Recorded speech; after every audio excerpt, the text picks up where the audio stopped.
Sebelum bilang siap menikah, coba jawab 5 pertanyaan ini dulu bareng pasangan kalian. Halo teman-teman, aku Nisrina. Belakangan ini aku sering nih melihat banyak teman-temanku yang mulai serius membahas tentang pernikahan. Ada yang sudah lamaran, ada yang sedang mempersiapkan diri menuju pernikahan, dan ada juga yang masih bertanya-tanya nih tentang apa sih yang sebenarnya harus dipersiapkan sebelum menikah. Nah, kalau selama ini kita sering fokus membahas konsep acara, dekorasi, atau hal-hal yang terlihat saat hari pernikahan, kali ini aku ingin mengajak kalian untuk membahas sesuatu yang gak kalah penting di kehidupan setelah menikah. Jadi, sebelum kalian bilang, aku siap menikah nih, ada beberapa percakapan yang menurutku penting untuk kalian bahas bersama pasangan. Yang pertama, bagaimana cara kalian menyelesaikan masalah.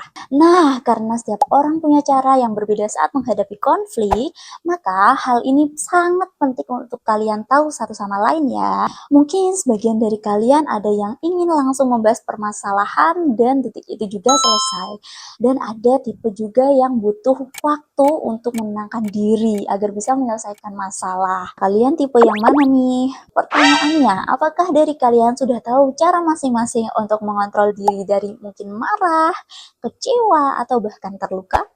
Yang kedua, bagaimana cara kalian mengelola keuangan setelah menikah? Walaupun pembahasan ini cukup sensitif, tapi hal ini perlu banget disepakati bersama ya. Mungkin bisa diskusi siapa yang akan mengatur keuangan nantinya. Apakah penghasilan kalian berdua sebelum dan setelah menikah akan digabung atau dipisah? Dan apa prioritas keuangan yang ingin kalian capai setelah menikah? Nah, membicarakan uang itu bukan berarti materialistis ya. Justru itu adalah bentuk tanggung jawab. Yang ketiga, seperti apa hubungan dengan keluarga setelah menikah nantinya? Karena pernikahan itu tidak hanya menyatukan dua orang saja, tapi juga dua keluarga. Maka dari itu penting untuk membicarakan batasan peran orang tua serta cara menghadapi perbedaan pendapat dengan keluarga nih. Contoh penyampaiannya mungkin apakah orang tua akan terlibat dalam penyelesaian masalah kita nantinya? Atau bagaimana respon kamu ketika menghadapi perbedaan pendapat dengan keluarga? Dan apakah kita harus saling membela nantinya atau seperti apa? Itu perlu kalian bahas ya. Yang keempat, apa pandangan kalian tentang anak dan pola asuh anak? Di sini kalian masing-masing perlu tahu pandangan pasangan kalian. Apakah kalian ingin memiliki anak atau tidak nantinya?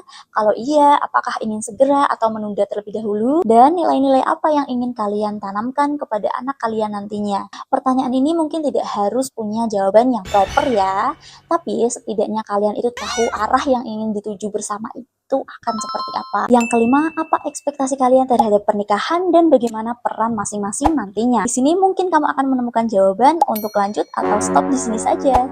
Kalian bisa saling bertanya tentang pasangan ideal itu seperti apa yang paling kamu harapkan dari pernikahan. Dari pertanyaan-pertanyaan itu nanti kalian bisa tahu ekspektasi pernikahan dari pasangan kalian masing-masing itu seperti apa. Nah, ini untuk meminimalisir konflik nantinya. Kalau kamu dan pasangan sudah bisa membahas hal-hal ini dengan terbuka, mungkin kalian bukan hanya siap untuk menikah, tapi juga sudah siap untuk bertumbuh dan hidup bersama setelah pernikahan. Terima kasih sudah menyimak sampai akhir. Semoga konten ini bisa menjadi pengingat bahwa mempersiapkan pernikahan bukan hanya tentang acaranya, tapi juga tentang kesiapan diri dan komunikasi dengan pasangan. Dari 5 hal tadi, kira-kira mana yang paling sulit dibahas sama pasangan kalian nih? Coba tulis di kolom komentar ya. Sampai jumpa di konten berikutnya.